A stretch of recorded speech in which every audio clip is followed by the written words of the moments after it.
Amigas y amigos, nos volvemos a reencontrar, muchos de ustedes, ¿no? Desde el mes pasado, que nos despedimos del primer ciclo de cortos teológicos, y quedamos en juntarnos este domingo, 1 de marzo, para empezar ese segundo ciclo, que sería un curso de teología fundamental en cortos teológicos, dominicales, ¿no?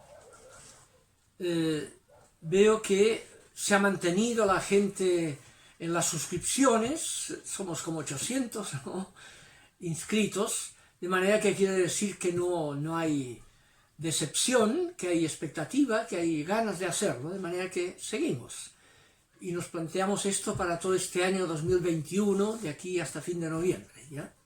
Todos los domingos, lo cual no deja de ser un compromiso conjunto. Porque ahora las sesiones serán con cierta continuidad temática, ¿ya? Aunque siempre se puede uno sumar, digamos, en alguna de ellas y no en otras, ¿no? Bien, en primer lugar, partimos con una introducción. ¿Qué es la teología fundamental, ¿no? Primero, teología. Por teología entendemos, como dice la palabra, un discurso, un logos, sobre Dios. Tanto el objeto de ese discurso es Dios, una asignatura imposible, ¿no? ¿Cómo vamos a hablar de alguien o de una realidad que la misma teología dice que de ello nadie sabe nada, no se puede hablar, porque a Dios nunca lo ha visto nadie, ¿ya? Eso marcó en cierta filosofía moderna y contemporánea de la lógica del lenguaje, Bertrand Russell, Wittgenstein, ¿no?, esos personajes, ¿no? Bertrand Russell diría que la teología es una disciplina autocontradictoria porque pretende hablar de algo de lo cual la misma teología dice que no se puede hablar, porque es un objeto inaccesible e indecible, ¿no?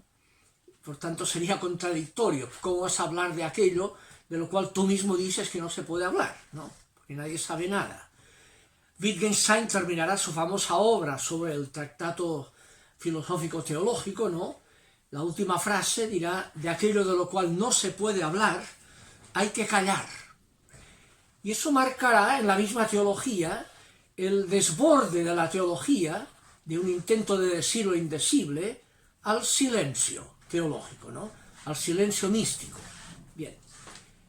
Bien, por tanto estamos hablando de teología, de un tema que nos trasciende en cuanto a aquello que intentamos decir, y por la conciencia de que trasciende todo lenguaje, tenemos que afirmar que de eso de lo cual no podemos hablar, mejor es callar. Por tanto, la teología es una teología del silencio casi, ¿no? Como la fe, ¿ya? Era un silencio lleno, un silencio de presencia o de conciencia de una realidad que nos trasciende, pero que es presencia trascendente, ¿ya? Eso es el tema gordo. Ahora, cuando hablamos de teología pretendemos eso, ¿no? La mejor teología es la que invita al silencio, a la contemplación, por tanto. Ahora, ¿cuándo decimos que la teología es fundamental? La teología tiene muchas disciplinas, ¿no? Se hace teología bíblica, lo cual implicará idiomas para acceder a los textos originales. Se hace teología histórica, teología moral, teología dogmática, para ver los procesos de formulaciones de la teología, etc. Y todo eso son disciplinas que hará que será una carrera de 6 o 7 años, ¿ya? De que hablan tantos años de una materia de la cual dicen que no se puede hablar, ¿no? Es siempre esa especie de contradicción teológica, ¿no?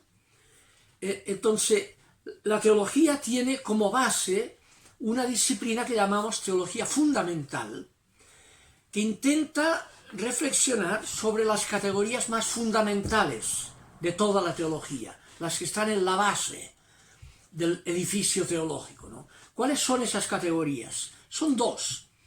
Es lo que llamamos la categoría de revelación y la categoría de fe, que tiene que ver con el diálogo religioso. Cuando hablamos de religión hablamos de dos polos: el polo Dios, el Dios que habla, que se revela, que se busca su palabra, ¿no? y la fe, el hombre que escucha, que intenta conectarse con esa palabra.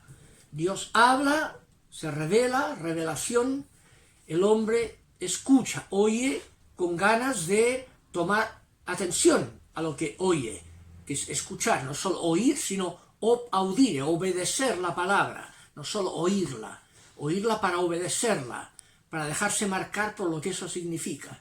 Es la correlación entre revelación y fe. Esas son las dos categorías fundamentales. Sobre esa base se construye todo el castillo teológico, ¿no? Cristología, ¿cómo vas a hablar de cristología? ¿Qué interés tiene la cristología? Tiene interés sobre la base de que en ese personaje llamado Cristo se juega la revelación, ¿ya? La Biblia es importante porque se juega en ese lenguaje lo que llamamos revelación. Entonces, ¿qué entendemos por revelación? Ahí está el tema. Y cómo justificar ese concepto, ¿ya? Esas son las dos grandes categorías de la teología, ¿no?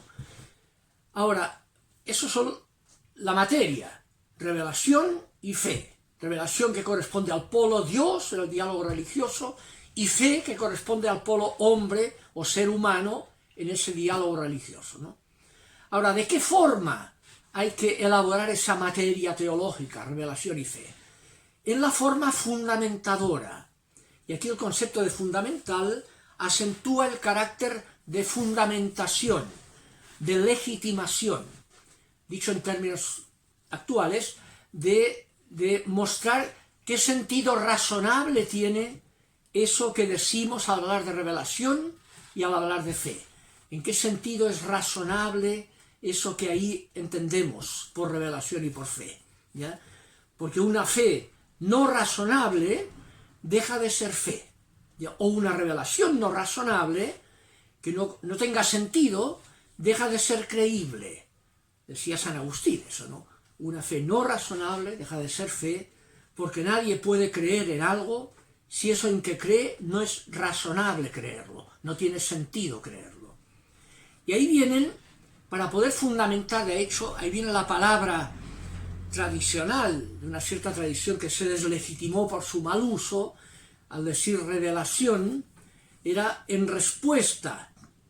Y la palabra griega era apología, hacer la apología, apologética. Y la apologética era un dar razón. El texto de 1 Pedro capítulo 3, estén siempre dispuestos a dar razón, a dar respuesta a aquello que les piden, a mostrar qué sentido tiene eso en lo cual les cree, o dicen que creen, ¿no?